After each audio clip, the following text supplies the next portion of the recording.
Over the past couple of weeks, we have wrapped up the Great Affordable 1911 series, talking about our favorite range carry and our favorite daily carry gun from the original 44 that were part of that series. So today I'm concluding that with talking about really what I'm carrying now, going beyond that original 44. We've probably reviewed another a dozen or so 1911s since that time. So today, stay with me. We're going to talk about what I'm carrying now on the range and also for daily carry.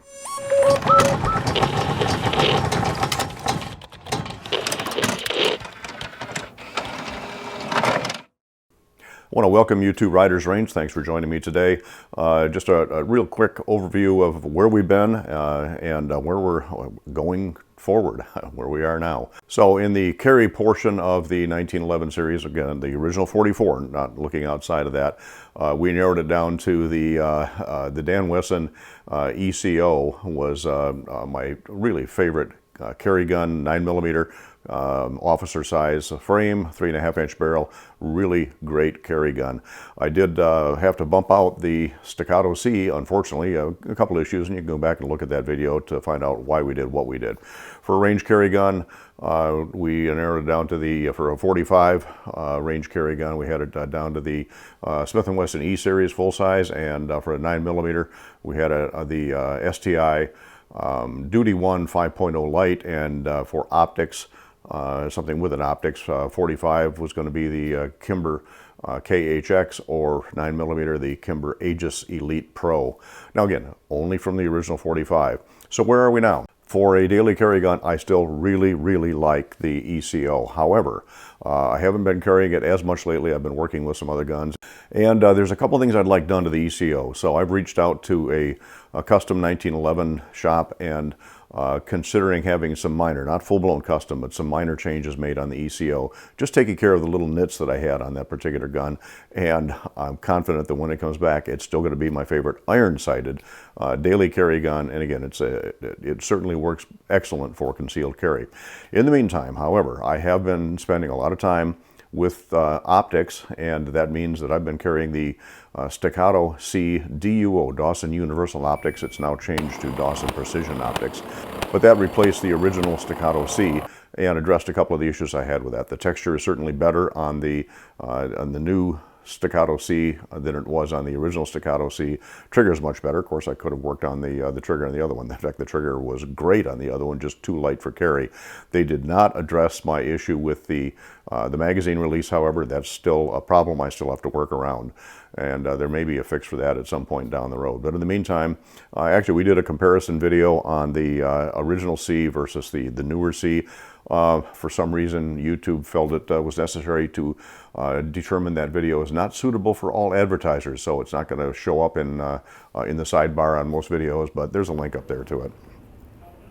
So the Staccato C has been with me with a Swamp Fox Sentinel optic on it, and my daily carry gun for most of the time, with a couple of exceptions. Of course, I still like to carry the ECO, but that is getting ready to go off for some work. So I've also spent some time reviewing a couple of holsters that are specifically designed for my Wilson EDC X9.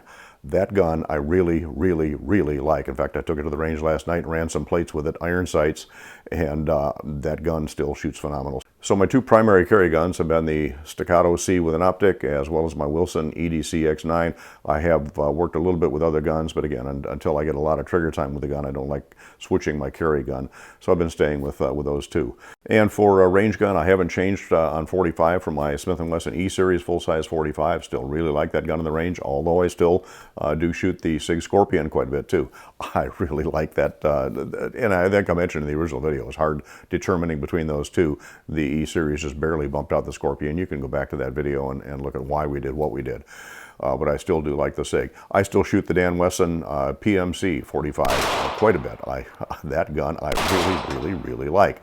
And just a hair too heavy for me to carry, but still it would make a good carry gun. So the Buell Armory is right on the verge of bumping the STI Duty 1 5.0 light 9mm out of the 9mm category for a range gun. And for the optics guns, of course, for the only 45 I have with an optic, it'd still be the Kimber KHX Pro. For 9mm, however, the Staccato P and the Staccato C2 I'd much rather shoot those on the range than the Kimber Aegis Elite Pro. Kimber is still a nice gun if I've got to shoot a single stack, full frame 1911 9mm with an optic. Obviously, that's my only choice at this point. But those 2011 Staccatos have really taken the place of that Kimber for a range gun, and occasionally even the C2 for a carry gun, although it just doesn't conceal as well. And again, I mentioned in my C2 video on that it just doesn't conceal anywhere near as well as the Wilson EDC X9. Same capacity between the two, almost. I just really can't find a comfortable way to conceal it for me. So those are relegated right now to range guns.